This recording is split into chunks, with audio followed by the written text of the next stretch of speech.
Chan borrows a mountain of cash from the Mafia, buys the most expensive ice creams, hires the most expensive builder to build his safe house, because only he knows that the apocalypse is coming, so there will be no need to pay anyone back. Luben Pedestrian Street.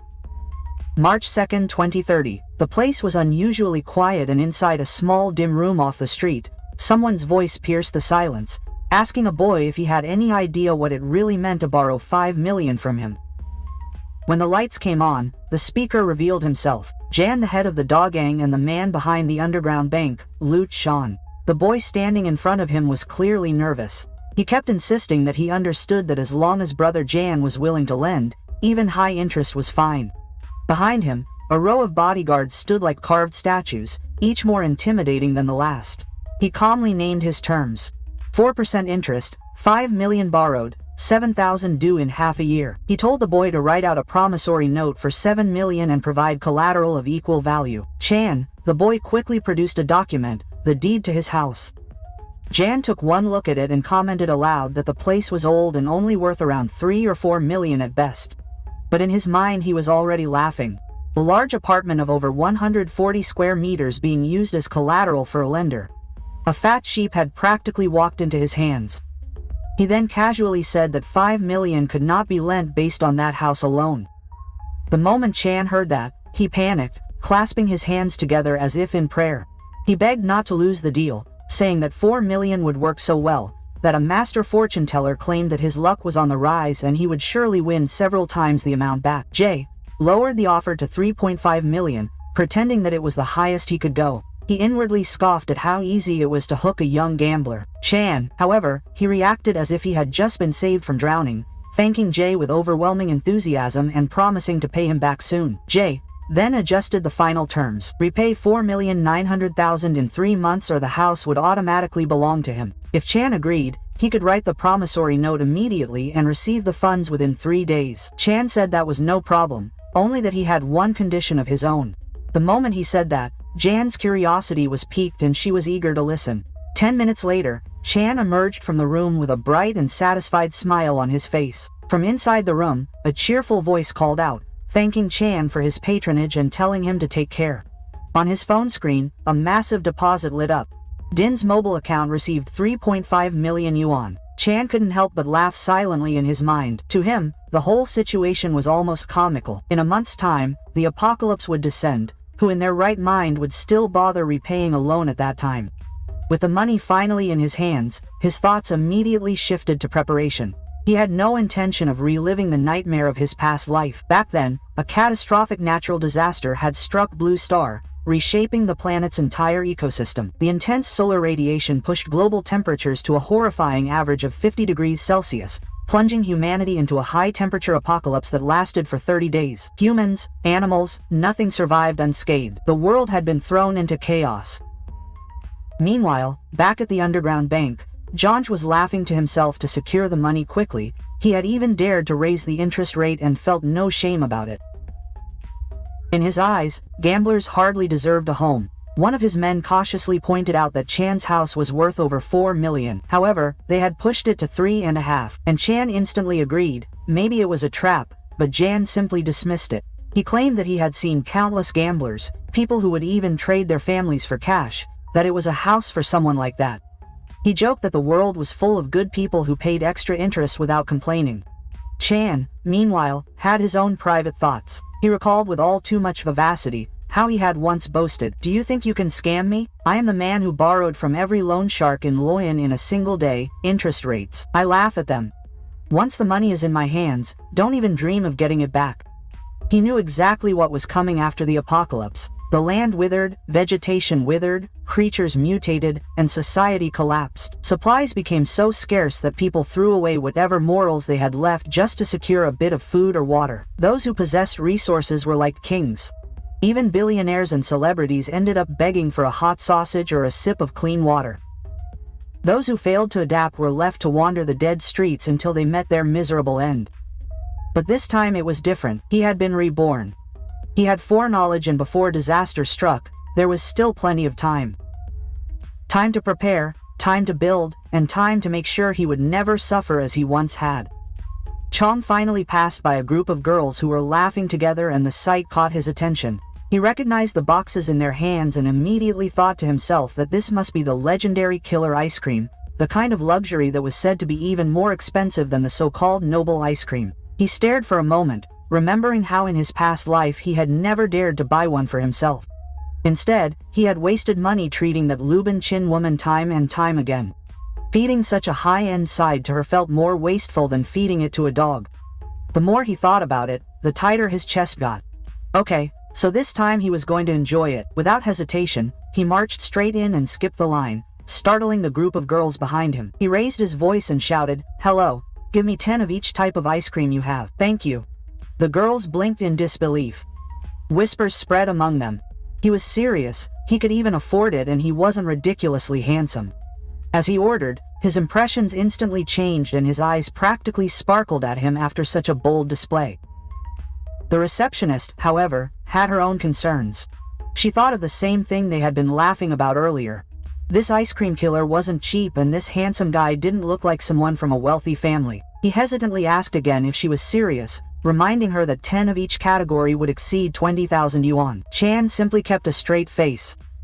One of the girls clicked her tongue and openly mocked him, saying that with those tattered clothes, if she could really afford it, she would bow down to him right there in public.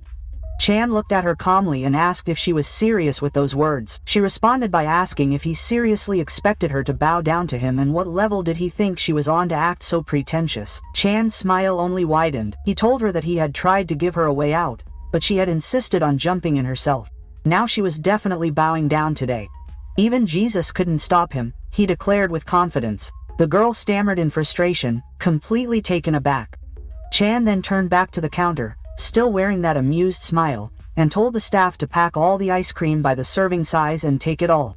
He held up his phone and showed the completed payment transaction. The receptionist almost froze on the spot. After looking at the screen, she stammered that she needed to call the manager and asked him to wait for a moment. The manager rushed over the moment he heard the commotion, introducing himself as Fei, politely asking what Mr. Chan needed. Chan looked around the shop and casually told him to calculate the total cost of all the ice cream in the shop, adding that they didn't need to stay open for business today. Manager Fei froze for a second, then quickly checked his tablet with a respectful bow. He asked Chan to wait inside for a moment.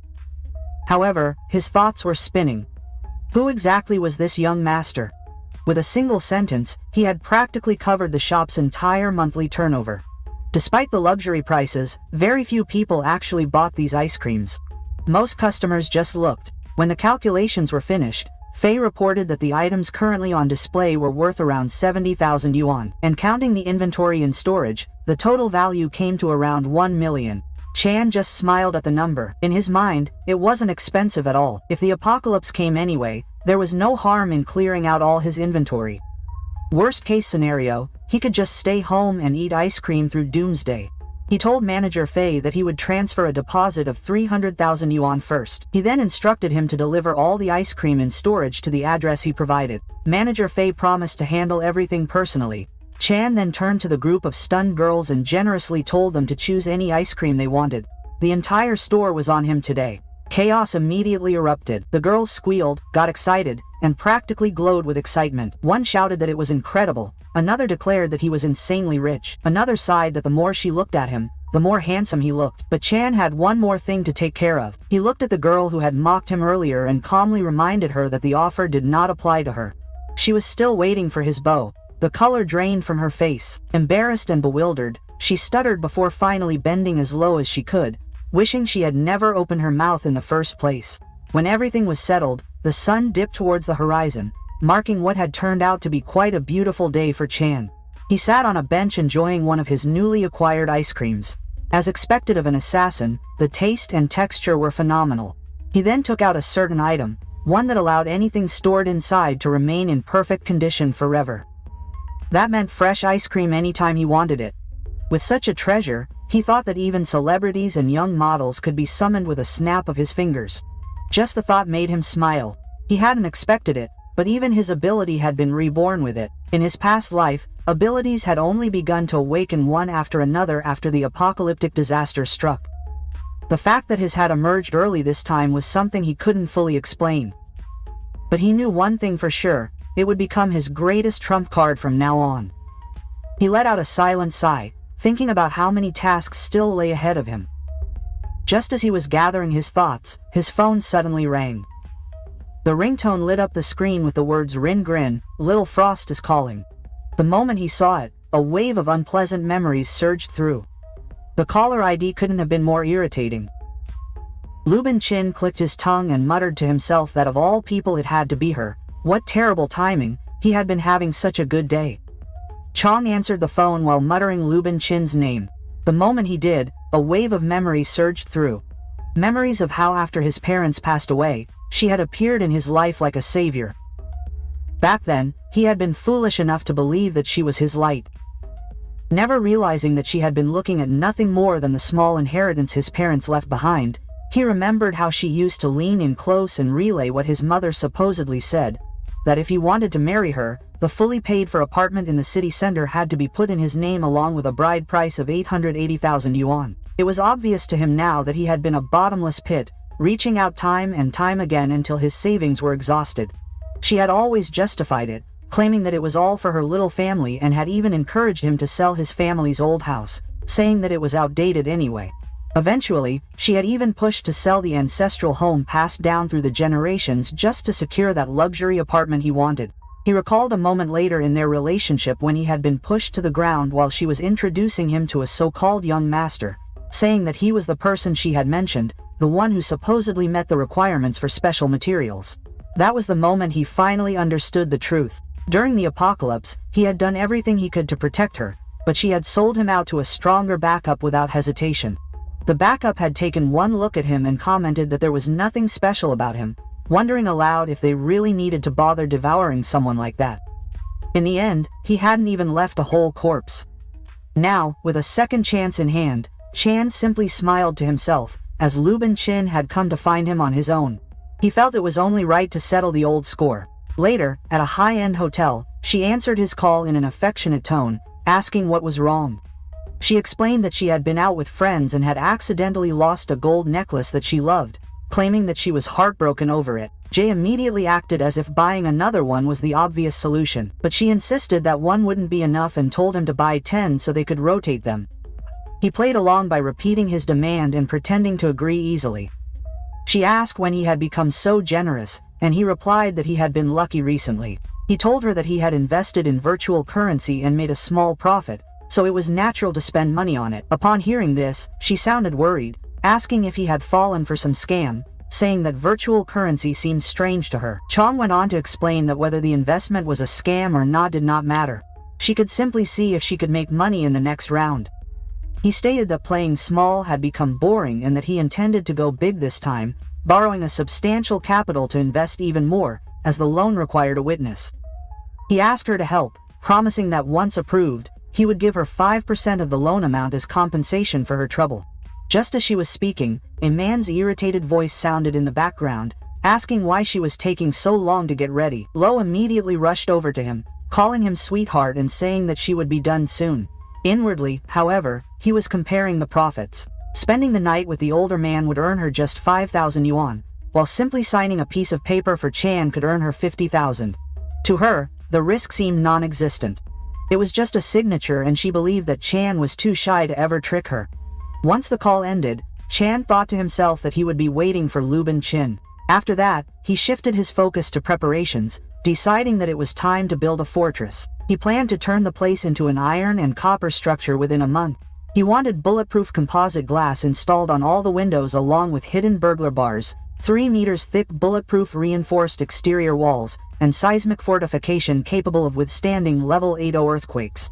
He continued to list requirements: 3 meters security footage, an entire roof covered in solar panels with an independent power system, air purification and filtration capable of blocking external toxins, a self-contained ecosystem with a 72-hour oxygen supply and internal water cycling devices, explosion-proof doors, and an access control system combining biometric and mechanical verification. The contractor listening to all this began to sweat, overwhelmed by the sheer scale of the demands. He inwardly wondered if Chan was some kind of doomsday prepper suffering from apocalyptic delusions or if he had simply watched too many science fiction movies. Before he could say anything, Chan approached with a serious expression and asked if it couldn't be done, reminding him that his resume stated that he was a defense specialist who had designed safe rooms for major tycoons. The contractor tentatively mentioned that Mr. Chan's requirements were extremely unique and high-end, although the budget might be an issue. Inwardly, however, he was excited, already assuming that Chan was just another rich man brainwashed by doomsday theories, someone with money to burn. Before he could say anything else, Chan produced a hefty sum and stated that he would put down a deposit of 1 million yuan, and the contractor could name the remaining balance himself. The contractor was astonished. Being allowed to name the price sounded unreal, and in his mind he was already celebrating his luck. Convinced that he had just met a rich fool who could bankroll his way to financial freedom in one fell swoop, Chan shook his hand enthusiastically, adding that he valued materials and quality above all else, and that everything needed to pass inspection. The contractor confidently promised that there would be no problem, assuring Chan that the place would be built rock solid. Meanwhile, both men were thinking the exact opposite of what they were saying. Chance was silently telling himself that once the apocalypse came, the contractor wouldn't even be able to find him, let alone collect any remaining payments. The contractor, on the other hand, was already planning how exhaustively he was going to overcharge him. Both parties were preparing to rip each other off without a shred of guilt. Later, Chan noted to himself that the construction of the fortress was settled. The next step was to gather supplies. Medicine, food, and daily necessities would be easy to acquire. The real threat in the apocalypse was not nature, but the human heart. After society collapsed, cold weapons could be purchased at any hardware store, but firearms, those capable of delivering fatal blows, were much harder to obtain. He took out his phone and began searching for underground channels that dealt in such items. After scrolling for a while, one message in particular caught his attention. The seller claimed to have first-hand sources and access to hidden channels, summarizing that there was nothing a buyer could imagine that he could not obtain. He emphasized honest dealings and safety above all else. Chan immediately sent a reply asking how to purchase. The seller replied that he would send the address privately and instructed Chan to arrive that night at 8 o'clock. Later that night, Chan headed to the designated location, noticing as he walked that the vendor had chosen a crowded spot. He was still considering the implications when a sudden commotion caught his attention. A girl was running frantically through the crowd with several men shouting after her. One of them barked at her to stop while another cursed furiously, demanding that she stop. The girl, terrified, kept running. A moment later she scurried after Chan as if seeking cover. The pursuers grew even more agitated. One shouted that she should keep running if she dared, and another growled that she must be tired of living to scam someone on their territory. The girl pleaded for help, her voice shaking. Chan had originally intended to focus on his own plans for the night, but the moment he heard her voice and saw her face clearly, he froze. It was Luben Chin. He couldn't understand how he had ended up in a place like this. The sight left him momentarily stunned, unable to believe what he was seeing. One of the men managed to grab the girl and warn Chan not to come any closer. The girl was crying uncontrollably, and Chan, shocked, realized that he recognized her. It was Liuyu, the honor student goddess from his high school days. The girl admired by countless boys. He couldn't understand how someone like her had ended up in such a predicament. As he tried to process it, one of the Metowns demanded that he hand over the money and said that he shouldn't even think about leaving otherwise. She continued to cry as more of the men gathered behind their leader, clearly waiting for their turn. One of them suggested that they stop wasting time. If he couldn't return the money, he could pay in other ways instead. Laughing rudely, Chan's expression darkened and he ordered that she be let go. The Metowns finally turned their attention to him. Their grip on the girl didn't loosen, and one of them, angrier than the rest, stepped forward with clenched fists, demanding to know where this reckless boy had come from.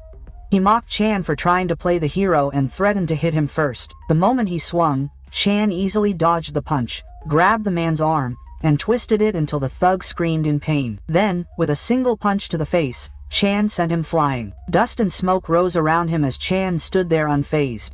He inwardly noted with surprise that the strange system assisting him was something he had never possessed in his previous life. Yu recognized it as well, calling out his name in disbelief, but the man, still restraining her, tightened his grip and warned Chan not to move or he would kill her.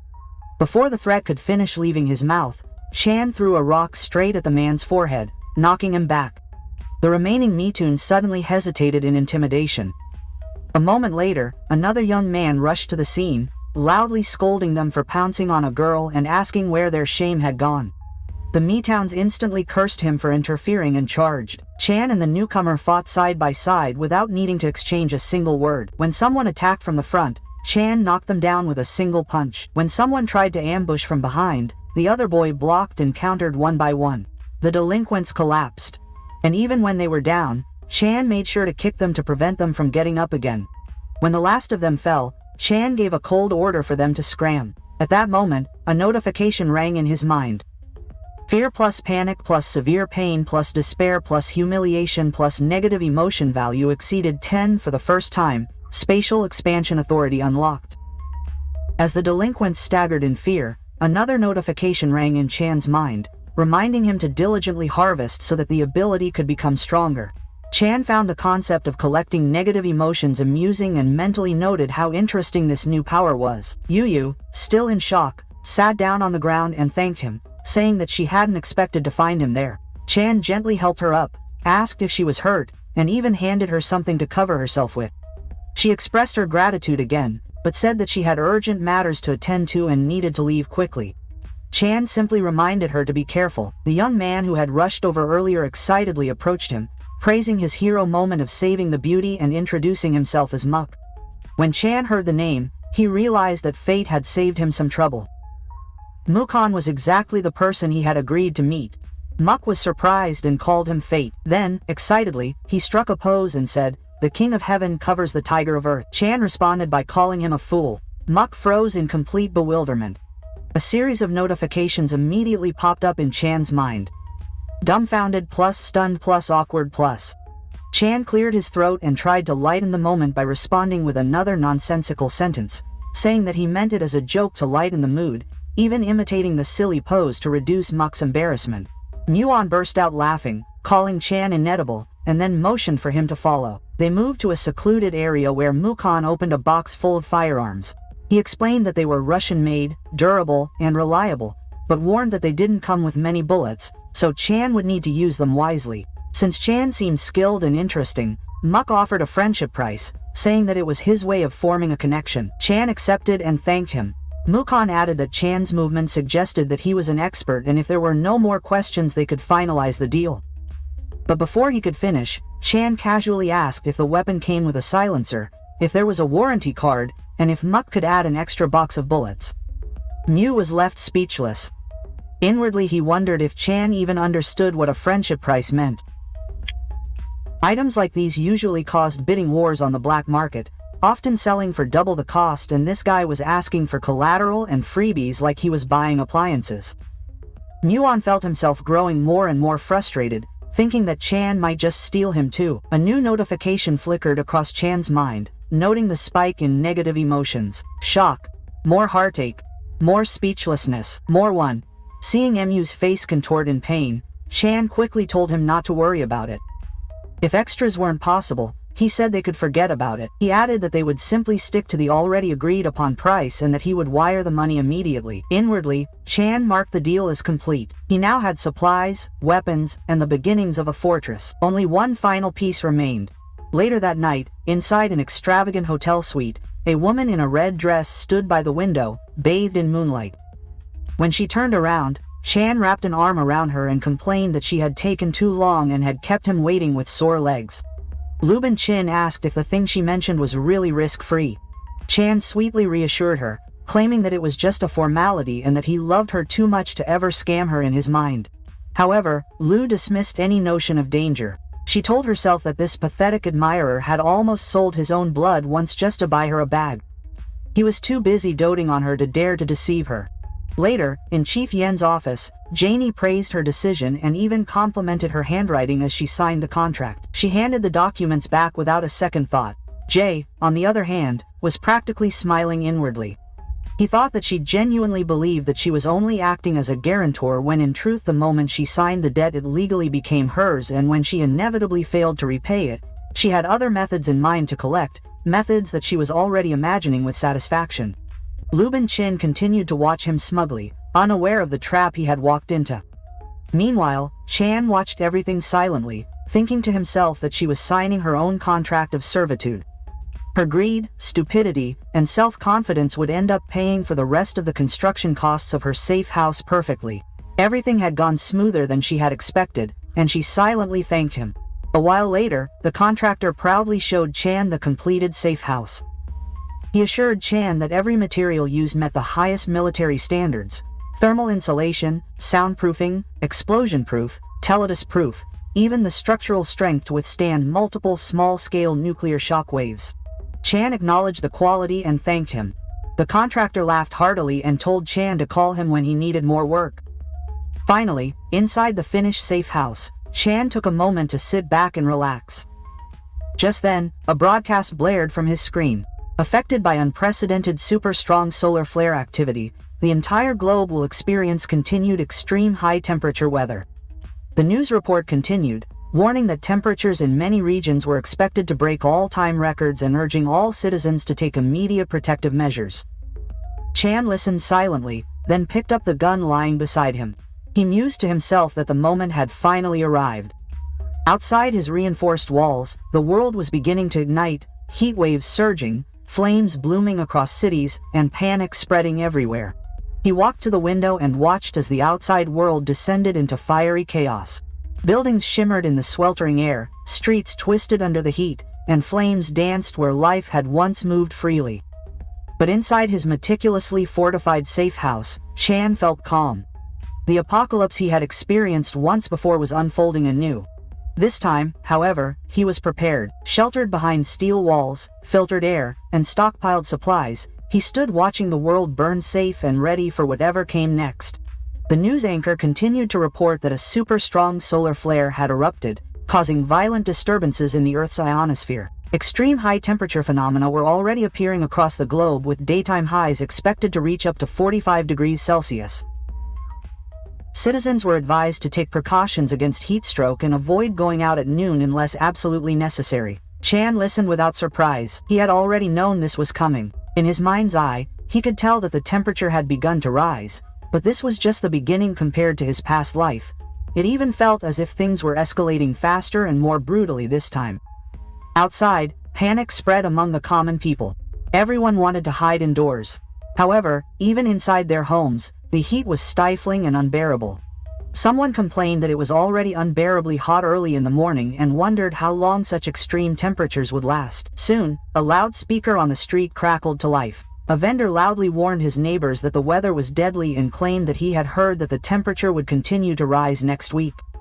He shouted about the shortage of supplies, saying that water and electricity would soon become scarce, and urged everyone to stock up immediately or risk having nothing to drink later. He even claimed that this was his final batch of produce. Inwardly, however, the man was delighted. To him, the heat wave was practically money knocking at his door, and he would be a fool not to seize the opportunity to enrich himself. Nearby, a woman complained that her melons were overpriced and asked if she could sell cheaper ones. Another woman examined the melons that looked plump and juicy. Upon seeing them, the vendor suddenly became overly enthusiastic, praising their beauty and eagerly approaching. He bragged about how sweet the melons were and offered to let them try one. If they bought two, he promised a discount and even threw in a free pack of tissues. The women listened warily, growing increasingly uncomfortable as the man leaned closer and became overly familiar. He pushed his melons toward them, even hinting that if the nights remained warm, they could stop by his place to cool off. Flustered, one of the women backed away and quickly said they would only buy one. But the vendor refused to budge, coming over again and urging them to buy more and stock up, insisting that in weather like this, no one could guarantee there would be anything to sell tomorrow. A few more people soon gathered around the stall. Among them was an old man who politely asked if the boss could sell the water a little cheaper. The moment the vendor saw him, his expression turned ugly. He snapped that his was a small business and there would be absolutely no haggling. Clearly anxious to scare the old man away, Chan stood nearby watching the scene unfold and immediately recognized the man. He inwardly clicked his tongue as he realized it was Lifu. Memories of his past life instantly flooded back. This man had once made his life miserable. Back then, Lu had loved to shout in public, accusing him of stealing and calling people over to look, even when Chan had simply tried to pick up something he had dropped and return it. Chan remembered desperately trying to explain that he hadn't stolen anything, that he had merely seen the item on the ground and wanted to return it, but Lu had refused to listen, sneering that no one would be so kind. He had pointed out Chan's tattered clothes and insisted that someone like him couldn't possibly have clean hands. Threatening to call the police if he didn't pay up, the surrounding crowd had joined in looking at Chan with disdain. Some had murmured that someone so young shouldn't be stealing, while others claimed that his silence proved his guilt. Even when Chan insisted that he hadn't taken anything, no one believed him. Every ounce of humiliation from that day came flooding back. Now standing here again, Chan's gaze fell upon a bag of potato chips marked with a manager's recommendation sticker. He picked it up thinking he might as well eat some. Then, with deliberate calm, he asked Lifu if the chips were made of gold or capable of preventing heat stroke, questioning why they were being sold at such an outrageous price. Lifu turned sharply to glare at him. At the same time, a notification popped up in Chan's mind, sensing a surge of negative emotion. Within 3 seconds, the vendor immediately snatched the chips back and yelled at Chan to get lost if he couldn't afford them, demanding to know if he could compensate them and damage them. Another notification followed. Further irritating, Chan simply smiled weakly and commented that he was holding on to so many treasures that he wondered if the man could even sleep at night, suggesting that he should be careful. After all, things had a way of getting stolen. Bosla suddenly felt as if he had been cursed and flew into a rage, demanding to know who he was trying to hex. Chan threatened to beat him up, sneering that the heat must have fried his brain. Chan, however, calmly told him to calm down and casually asked if he had been suffering from insomnia, vivid dreams, weakness, and night sweats lately. That question caught the boss off guard, and he mumbled about whether he had any of those symptoms and even wondered if there might be a feng shui problem with his warehouse. Chano fell into line with confidence, saying that he had known all along and pointing out that the moment Boss Lee looked dark, he explained that it was a typical case of deficiency. That was enough to completely set the boss off. He cursed Chan back, shouting that Chan and his entire family were the ones with deficiencies and threw a punch at him. Chan easily dodged the punch. He casually picked up a lollipop, hopped it into his mouth, and advised the boss to take better care of his health. He warned that excessive anger was harmful to the body, especially someone in Chief Lee's condition. As he spoke, he threw a few coins on the ground and coldly remarked that if the boss didn't pay attention to him, he might die young. Then he walked away savoring the sweetness of the lollipop, leaving the boss and looking at the money on the ground. A notification immediately rang in Chan's mind, detecting strong negative emotion. Anger plus 20. As night fell, a stray cat passed through the streets with something clutched in its mouth. Inside his safe house, Chong gazed at the night sky and reflected on his past life, recalling how he had swallowed his anger and allowed others to trample on him. This time he intended to reclaim it all with interest. He then remembered that he had unlocked the spatial expansion before and the emotions it had just provided were perfectly sufficient to use it. A notification followed. Consumed negative emotion. 20. Expanded storage space to 200 cubic meters. An invisible hour enveloped Chan and for a brief moment it felt as if his hand had brushed against a door leading to another dimension. By the time dawn broke, the heat was already overwhelming. Even the sparrows were struggling under the rising temperature. Down on the street, Chief Li returned to his post and froze. Everywhere he looked, there was only one thing waiting for him. Nothing. Stunned, he screamed in disbelief, demanding to know where all his goods had gone and who could have done this. From the safety of his fortified home, Chan calmly sipped his soda as another notification popped up. Negative emotion plus 66. The drink tasted great, but he knew this was just the beginning, much more was to come. Chief Li completely lost it, running around his shop in a panic, screaming and cursing, demanding to know who had stolen his goods. He collapsed to the ground in near tears, unable to accept what had happened. To him, this was worse than the apocalypse itself. The end of the world didn't scare him nearly as much as losing his entire stock overnight. The people nearby began to whisper amongst themselves. One person wondered aloud if the boss had arranged this all himself just to inflate prices. Another worried about how they were supposed to survive if even the supermarket was empty. An old lady claimed to have seen a dark shadow floating around the area at night, and someone else immediately questioned her, asking if she was sure. Chief Li, however, refused to believe any of it. He shouted that it was impossible, that there were no such things as ghosts, but even as he shouted, notifications were silently piling up in Chan's mind. Strong negative emotion detected. Anger plus S12, fear plus S3, suspicion plus S. stood nearby, watching everything unfold like a spectator at a show. He casually ate his snacks, finding that the snacks tasted especially good when paired with other people's suffering. With a faint smile, He commented to himself that Lu's emotional output was impressively stable. As he reached into the bag again, he deliberately let the packaging show. The moment Boss Lee saw it, his eyes nearly popped out of their sockets. He shouted that these were his goods and charged forward like a madman. Chan calmly picked up the bag and asked if the potatoes were made of gold or somehow capable of preventing heat stroke since they were being sold at such an outrageous price. Boss Lee immediately recognized him and roared in fury. Chang continued to casually ask if Boss Lee could really sleep peacefully while accumulating so many treasures, warning him to be careful as thieves might attack him. Boss Lee finally snapped, grabbing Chan and demanding to know where he got the potatoes, accusing him of theft. While trembling with rage, Chan took a step back, pretending to be surprised, and calmly reminded him that accusations required evidence. He even pointed out how strange it was that the entire supermarket was empty now. Not even a single snack was left behind. Then, with an almost innocent tone, he offered the half-eaten bag in his hand, asking if Boss Lee liked him. Boss Lee stood there trembling, his face pale with fury, disbelief, completely speechless. Boss Lee exploded in rage, shouting that Chan hadn't cursed and that now all his goods were gone. He accused Chan of being the thief and demanded an explanation. In his mind, even if Chan hadn't actually stolen anything,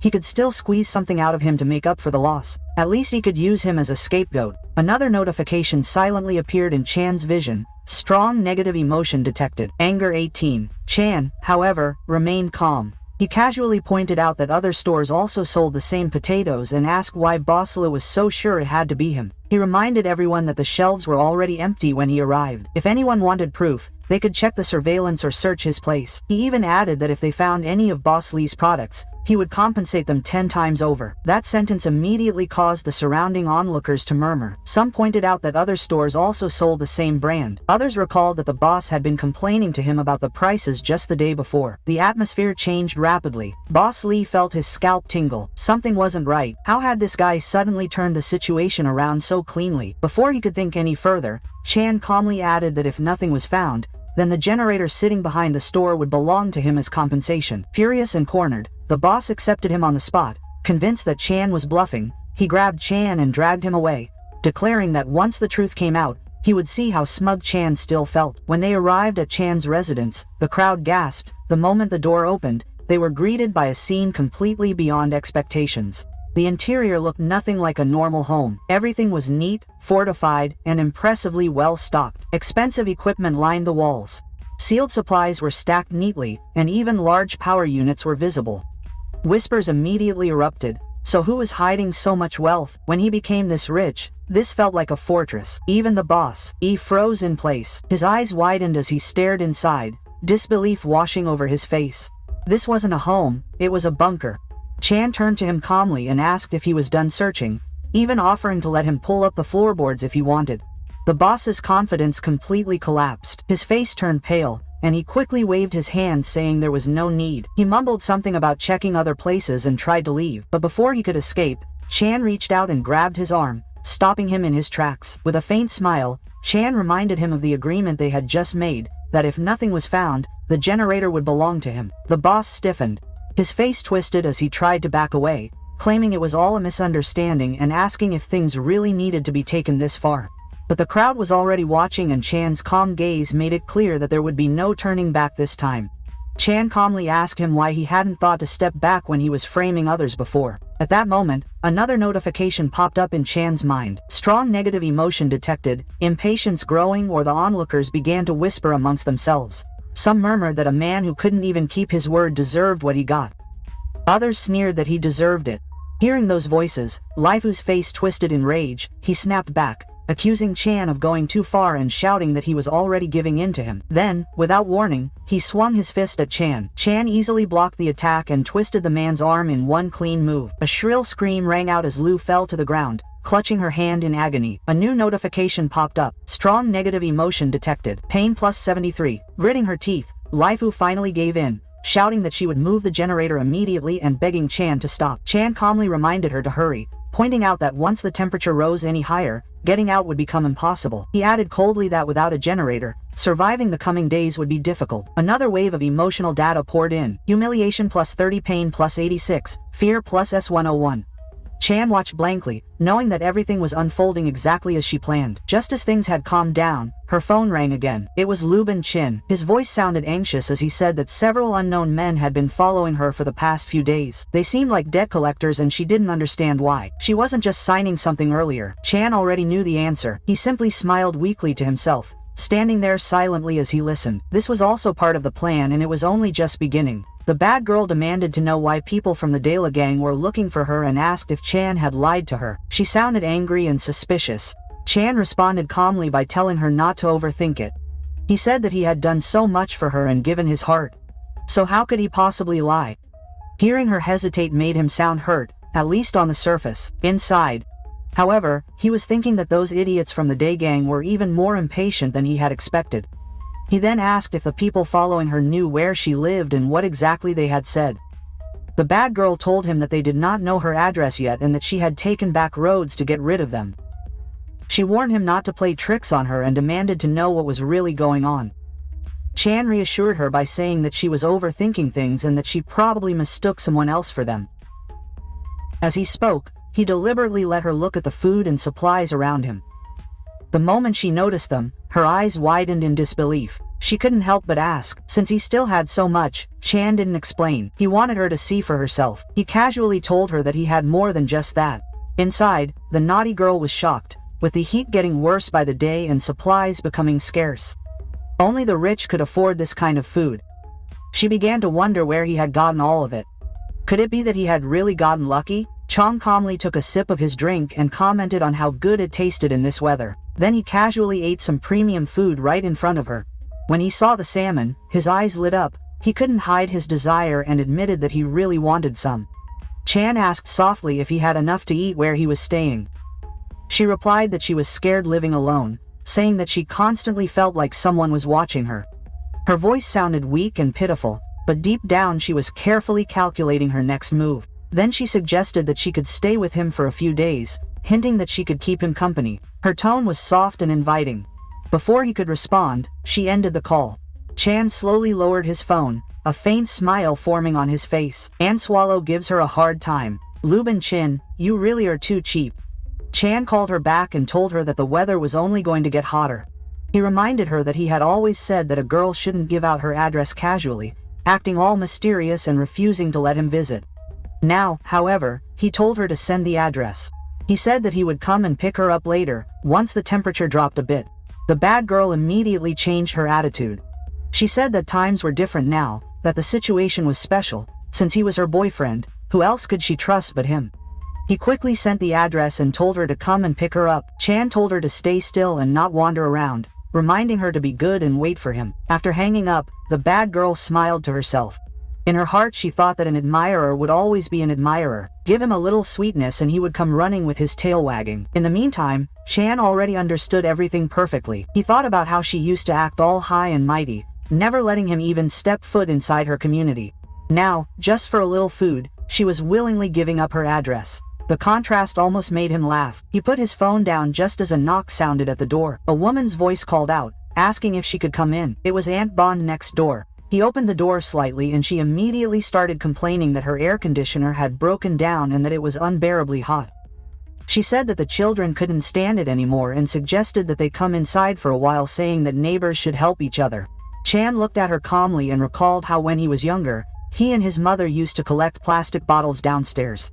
Back then, she had pointed at them.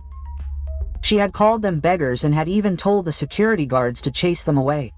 The memory clearly made her feel uneasy. She quickly said that it was a long time ago and accused him of being heartless for holding on to old grudges. Chan nodded slightly and replied that maybe he really was heartless, but at least he had air conditioning now. Then he slammed the door in his face. Outside, Aunt Bon continued to shout insults, calling him heartless and even cursing his parents. But Chanya didn't care. A notification silently appeared in her vision. Strong negative emotion detected, anger plus 18. Strong negative emotion detected, going to plus 20. Chan felt nothing but calm. He had long since decided that he would only help those who deserved it. Everyone else could fend for themselves. After that, Chan calmly took out his phone, changed the SIM card, and turned on his computer. He made a call. In his casual tone, as if discussing something trivial, He told the person on the other end that he knew where Luben Chin lived and had already sent the address. He even added that she lived alone and would be easy to find. Once the call ended, Chan sat back and looked out the window. The sky outside was still blazing hot, the air heavy and stifling. However, he felt strangely comfortable. The heat no longer bothered him.